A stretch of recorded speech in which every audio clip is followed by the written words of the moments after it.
নমস্কার। আজ শোনাব অমর কথা সাহিত্যিক শ্রী বিভূতিভূষণ বন্দ্যোপাধ্যায় রচিত একটি ভিন্ন স্বাদের গল্প। আজকের গল্প বর্ষেলের বিড়ম্বনা।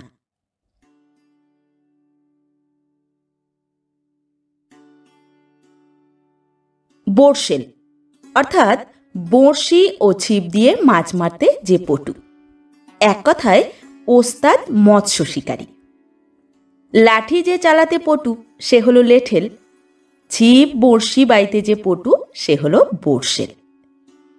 এই সামান্য ভূমিকার দরকার ছিল এই জন্যে যে অনেকেরই বর্ষেল কথাটির অর্থ জানা নেই হয়তো।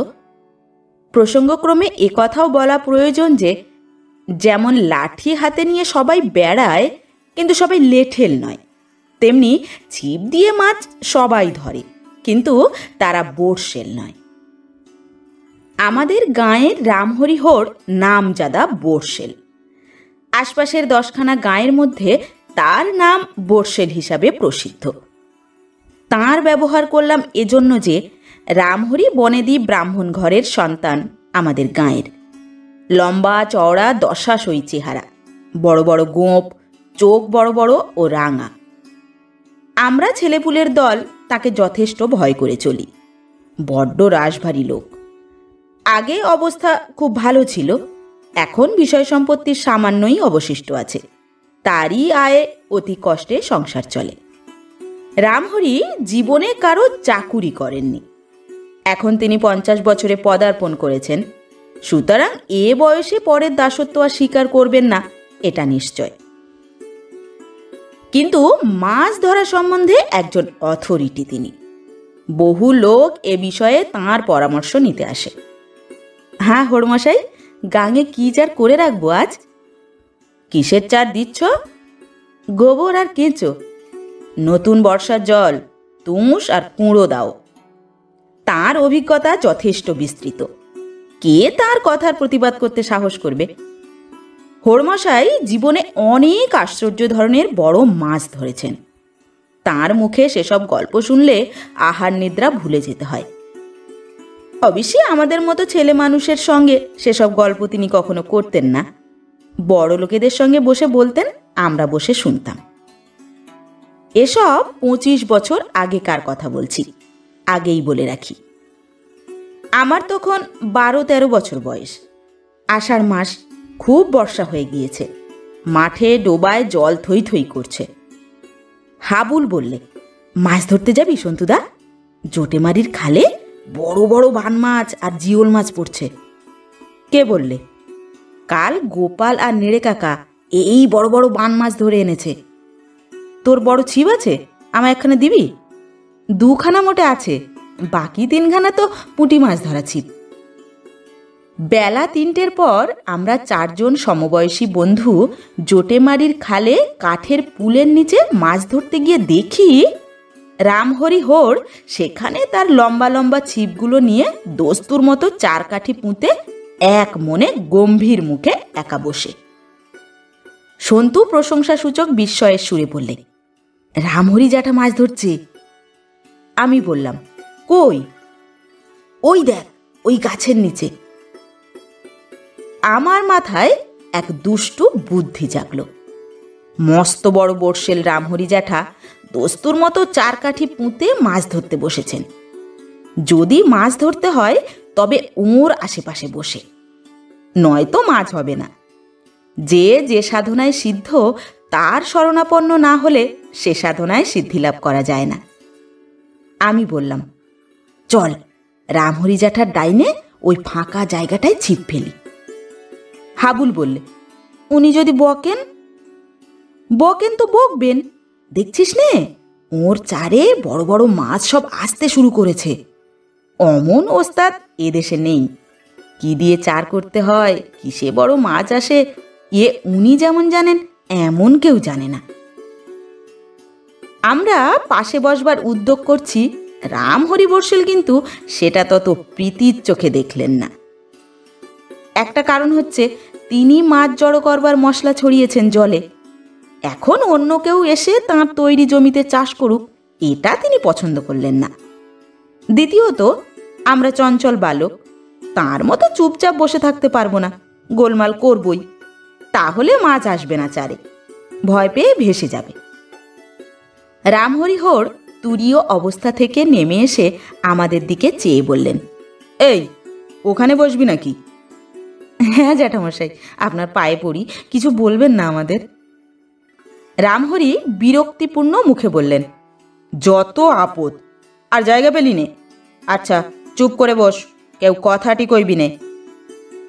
কিছুক্ষণ কেটে গেল।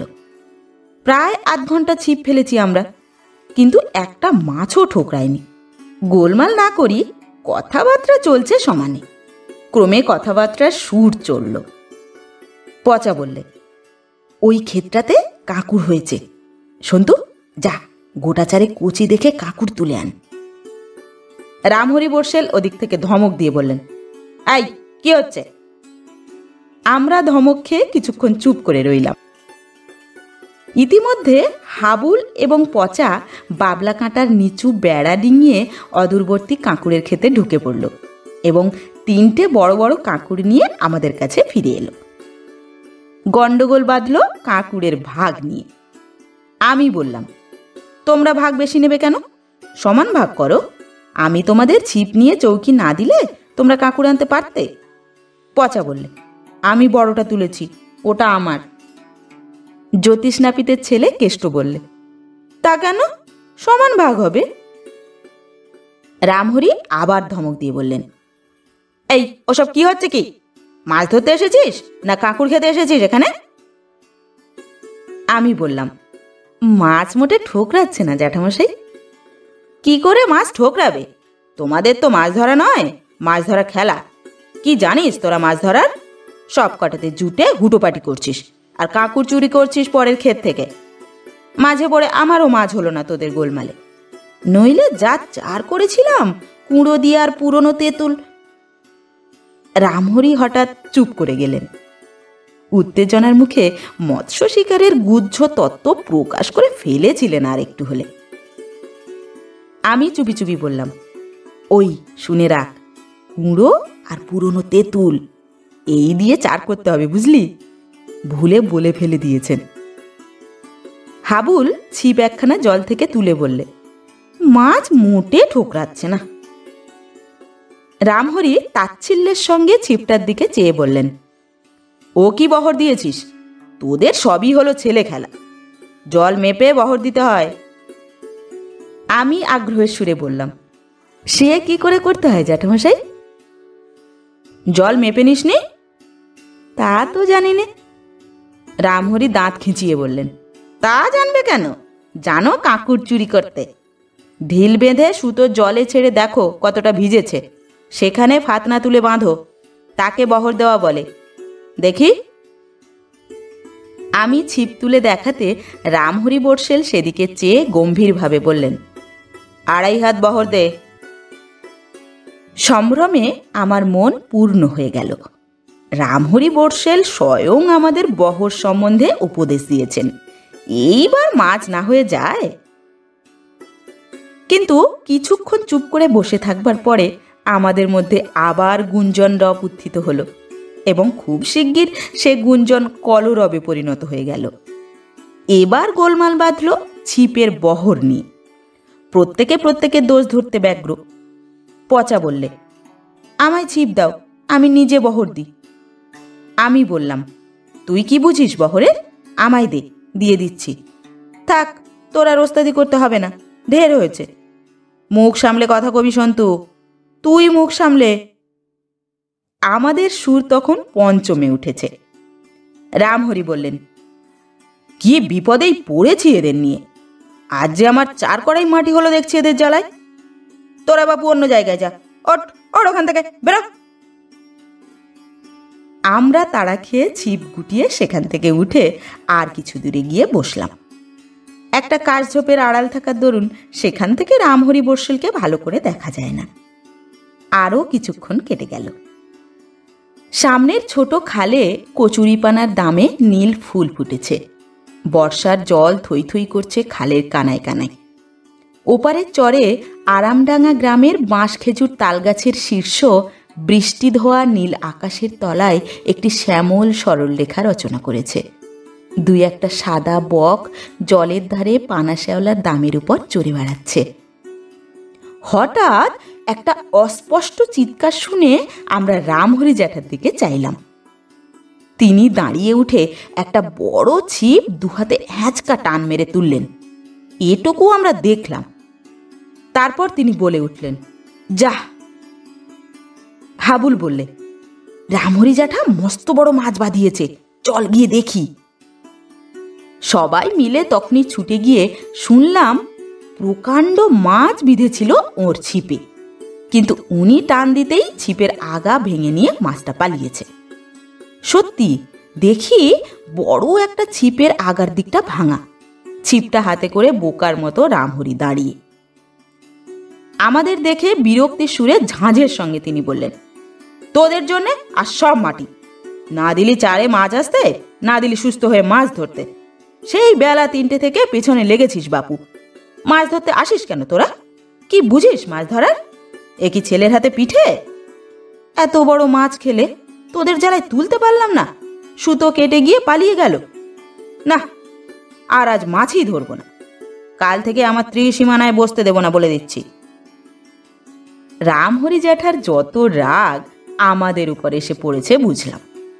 নইলে তার মাছ পালিয়ে গেল সুতো কেটে, তাতে আমাদের অপরাধ কোথায়? হাবুল নিচু সুরে বললে, বারে, উনি পচা সুতো নিয়ে মাছ ধরতে এসেছেন, তাতে আমাদের দোষ বুঝি? আমরা মাছকে শিখিয়ে দিইনি তো। যা হোক, রামহরি জ্যাঠা তো ছিপ গুটিয়ে চলে গেলেন। তারপরেই যে ঘটনাটি ঘটল, আমাদের মতো বালকের জীবনে সেরূপ ঘটনা আর কখনো ঘটেনি। রামহরি জ্যাঠা চলে যাওয়ার মিনিট 15 পরে হঠাৎ আমার নজর গেল বাঁ দিকের শ্যাওলা দামের ধারে একটা সাদা সরের ফাতনা একবার ডুবছে একবার উঠছে। আমার কথায় হাবুলও সেদিকে চেয়ে দেখলে।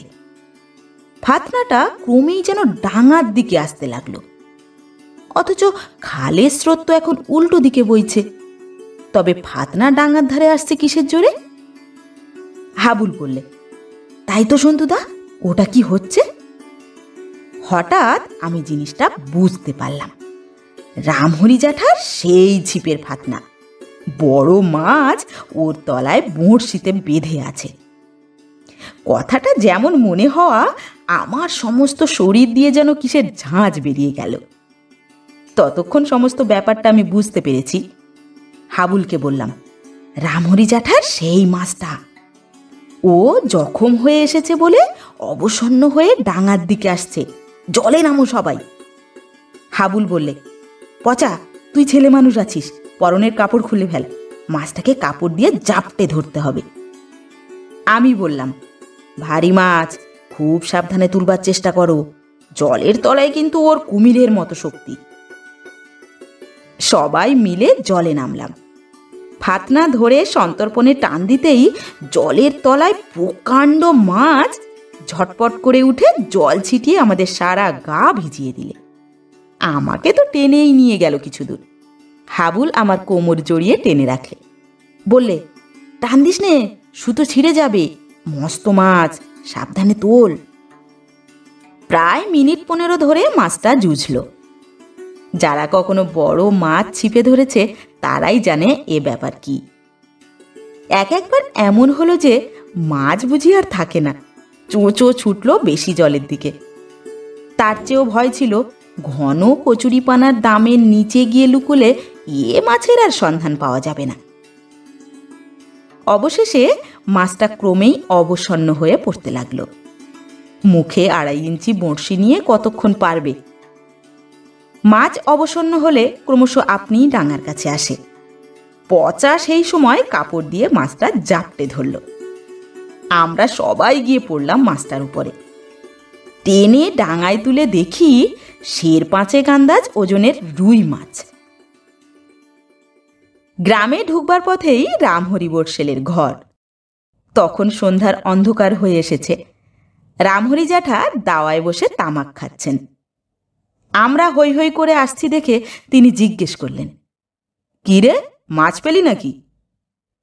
আমাদের উদ্দেশ্য ছিল তাই, রামহরি জ্যাঠার নাকের সামনে দিয়ে বড় মাছটা নিয়ে যাব।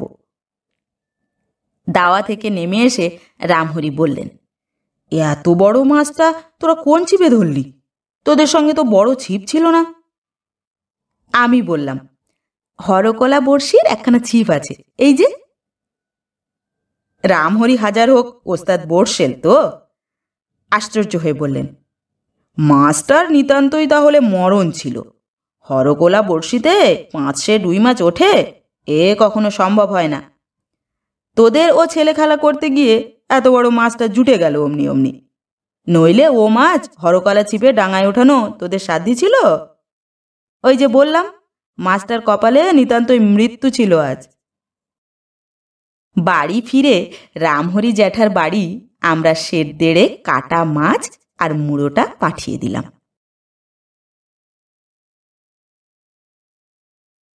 নমস্কার। পরবর্তী গল্প নিয়ে খুব শিগগির ফিরে আসছি। ততক্ষণ সবাই ভালো থাকবেন, সুস্থ থাকবেন, এবং গল্প পাঠ যদি ভালো লেগে থাকে তাহলে অবশ্যই গল্পটিতে একটি লাইক করবেন, এবং ভিন্ন স্বাদের গল্প শোনার জন্য অবশ্যই চ্যানেলটিকে সাবস্ক্রাইব করবেন।